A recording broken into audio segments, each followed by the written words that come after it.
আসসালামু আলাইকুম। প্রিয় ভাই ও বোন, এই দুনিয়ায় কখনো কি এমন কাউকে ভালোবেসেছেন, যার জন্য নামাজে কেঁদেছেন, রাতে ঘুম হারাম করে তার কথা ভেবেছেন? ভাবছেন একদিন হয়তো তাকে জীবনসঙ্গী হিসাবে পাবেন। কিন্তু প্রশ্ন হলো, আল্লাহ কি তাকেই আপনার তাকদিরে রেখেছেন? আপনি যাকে ভালোবাসেন, তিনি কি আপনার নসিবে? প্রিয় ভাই ও বোন, এই ভিডিওটি যদি মন দিয়ে শোনেন, ইনশাআল্লাহ আপনার হৃদয়ে প্রশান্তি আসবে। সাবস্ক্রাইব করে পাশে থাকুন আর শেয়ার করে অন্যদেরও উপকার করুন। ভালোবাসা ও তাকদির কিভাবে কাজ করে? আল্লাহ তাআলা কোরআনে বলেন, ইন্না কুল্লা শাইইন খালাকনাহু বিকাদার।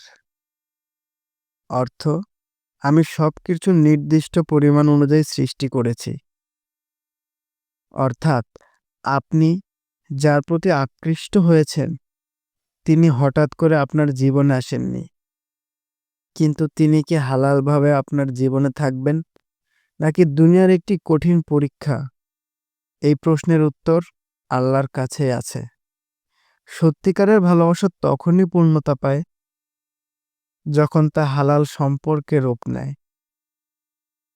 আর যদি তিনি আপনার নসিবে নাও থাকেন, তাহলে আল্লাহ অবশ্যই আপনার জন্য আরো উত্তম কিছু রেখেছেন। একটি বাস্তব গল্প। একজন ভাই, তিনি 5 বছর ধরে একজন মেয়েকে ভালোবাসতেন। সবকিছু হালালভাবে করতে চেয়েছিলেন। সালাত, দোয়া, তওবা সবই করতেন। প্রতিটি রাতে তিনি এই দোয়াটি পড়তেন, আল্লাহুম্মা ইন কানা ফি কালবি হুব্বুন লা ইউদ্দিক ফাজ আল কালবি লা ইয়াস উরবি। অর্থ, হে আল্লাহ, যদি আমার অন্তরে এমন কোনো ভালোবাসা থাকে যা আপনি পছন্দ করেন না, তাহলে দয়া করে আমার অন্তরকে তা থেকে মুক্ত করে দিন।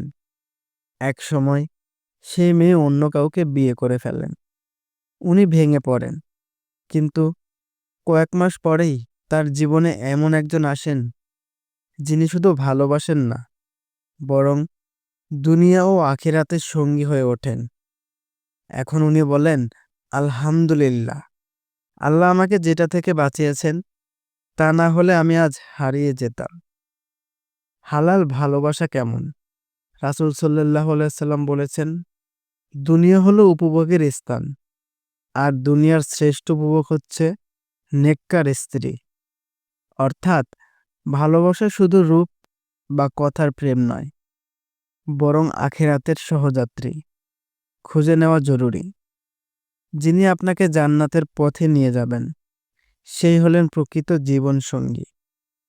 আপনি যদি কাউকে সত্যিই ভালোবাসেন, তাহলে তাকে হারাম নয়, বরং হালাল পথে পাওয়ার চেষ্টা করুন। আর যদি তিনি না আসেন, তাহলে বুঝে নিন তিনি আপনার জন্য নন। যদি নসিবে থাকেন, কিভাবে বুঝবেন? বারবার ফিরে আসেন, অনেক বাধা কষ্টের পরও একদিন হালালভাবে আপনাদের দেখা হয়ে যায়। হৃদয়ে প্রশান্তি থাকে। যিনি নসিবে, তার ব্যাপারে মনে এক ধরনের শান্তি অনুভব হয়। যদি না থাকেন আপনার নসিবে, কষ্ট হবে, এটা স্বাভাবিক।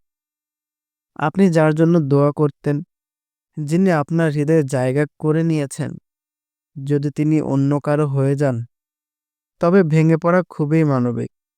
কিন্তু আল্লাহ তাআলা বলেন, ওয়াস আসা আনা তাকারুহ শাইয়ান ওয়াহু খাইরুল লাকুম।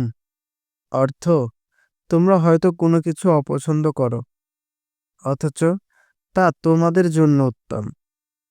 আল্লাহ যাকে আপনার জীবন থেকে সরিয়ে দিয়েছেন, হয়তো তিনি আপনার ক্ষতির কারণ হতেন, অথচ আপনি তাকে নসিব ভেবেছিলেন। শান্তির দোয়া। আল্লাহুম্মা ইজ আল কালবি মুতমাইয়ান্নান বিং কদাইক। অর্থ, হে আল্লাহ, আপনার নির্ধারিত তাকদিরে আমার অন্তরকে শান্ত রাখুন। প্রতিদিন এই দোয়া পড়লে ইনশাআল্লাহ আপনার হৃদয়ের কষ্ট ধীরে ধীরে প্রশান্তিতে পরিণত হবে। প্রিয় ভাই ও বোন, এই ভিডিওটি যদি আপনার অন্তরে আল্লাহর প্রতি আস্থা বাড়িয়ে তোলে, তাহলে দয়া করে নিচে কমেন্টে লিখুন, আমি আল্লাহর উপর ভরসা করি। আর সাবস্ক্রাইব করে পাশে থাকুন, যেন এই ধরনের ভিডিও আপনাকে আরও শান্তি দিতে পারে।